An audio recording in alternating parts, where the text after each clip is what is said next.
Hi everyone, welcome to Northern Zen Yoga. My name is Sandra. Now, this is part 2 of Can I Do Yoga Sitting in a Chair? A lot of people get really upset about something as simple as, well, I can't do warrior postures in a chair. How can I do that? They are standing postures, and right now my body is not ready to be doing any serious standing and balancing.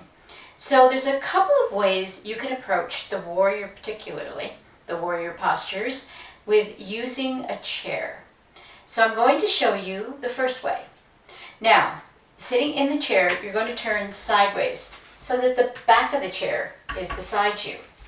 You're going to turn in the direction that the instructor has said, right foot forward or left foot forward. So in this case, if it's the left foot forward, I'm turning to the left so that I can put my foot down onto the floor, and this leg is free to move around a little bit. Now, if you're feeling the back of the chair cutting into the back of your thigh, you should probably be having a block or a book underneath your foot. Sometimes it's just a couple of inches you need, sometimes more. So you need to look at that first. Do I need a block? Do I need something to elevate my foot slightly so that my leg is more comfortable? And then they're going to tell you to place the other leg back in a position where either your hips are facing forward or your hips are facing to the side. Hips facing forward is warrior one. So for this, we're just going to take this leg and we're going to push it back, and I'm going to try not to kick my knee over, and we're going to try to bring our knee in the direction of the floor. So here I've got my toe touching down. For now, that's good enough. If I'm using the chair to help me get into this position, I'm not going to be fussing too much about how much of my foot is making contact with the floor.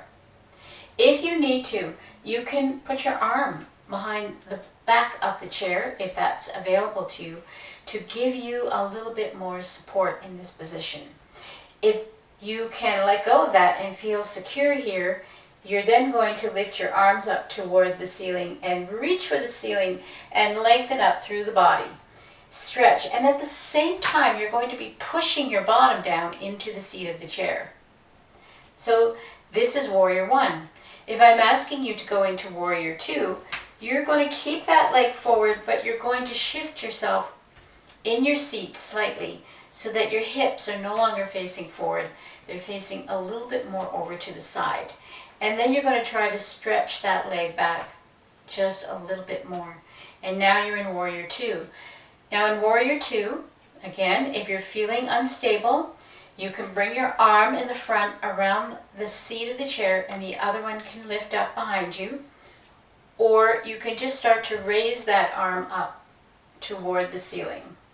If you're feeling stable enough, you can stretch both arms out and you're going to try to push your back shoulder a little bit more toward the back of the chair. Now you're going to feel a twist at the top of your spine, and that's where you should feel it. Relax your arms down if they're too tired to stay up there, and then bring them back up again.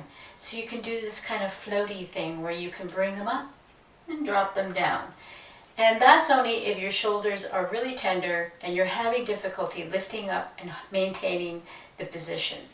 So this is warrior one and two in a chair. I'm going to show you an alternative to that, still using the chair as support, but in a standing position. So, standing up beside your chair, you can have the chair either facing this way, or you can have it facing this way beside you so that you can hang on. And we're going to go into warrior one. So warrior one, we're going to take a big step forward with our right foot. We're going to bend our knee and we're going to move our back foot back a little bit. And we're using the chair here for balance and support. So in warrior one, your hips are facing forward and your back leg is not in line, repeat, not in line with the front leg. It's in its own zone. You should be able to draw a line right between the feet, and one is on one side of the line and one is on the other. The other important thing is just standing upright, glance down and see if you can see your toes. If you can't, you need to move that foot forward until your foot, the top of your foot, comes into view. Now, you might be feeling a lot of strain in the back leg because of the position of your foot. If your heel is off the floor, I'll allow that in the beginning, but your intention is to start pushing that heel toward the floor. If you feel really unstable, you can move the foot out a little further to the side and drop your heel down. Sometimes that's a little more comfortable when we're first beginning yoga, and especially when our balance is off. This will give you a better center of balance here. So now you can choose to stay hanging onto the chair, or you can let go and you can see if you can come up into the Warrior One position. The same thing is going to apply with Warrior Two with the chair. So in this case, I'm going to put the chair in a position where otherwise it would be behind me if I was standing in front of the chair. And the high back is still facing toward my back. And I'm going to step my right foot out, and I'm going to take my left foot, and this time I'm going to line up the heels so that each heel is on the center line. If you drew the line down your mat, each heel would be standing on the line. My heel is back a little bit further than my toes, so my foot is on an angle. And your knee is going to want to cave in, so you're going to work on pushing that knee toward the chair. And you can hang onto the chair, but you're not turning your whole body to the chair. You want to keep your hips on the sideways plane. Then you can reach out. But if you find that you haven't got good balance, then you can either choose to hold on to the chair with your back arm or your front arm and reach up behind you. You'd probably find that either one of them is not going to be completely comfortable. If you can find balance here though, you always know that the chair is there if you feel like you're going to lose your balance. So relax yourself down, come up onto your toes, step forward, use your back of your chair to give you a bit of leverage.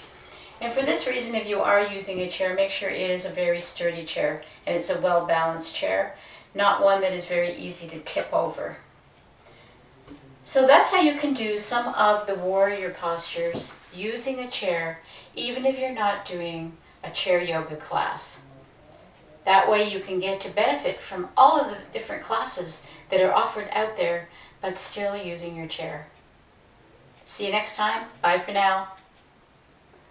And don't forget, check out northernzenyoga.com.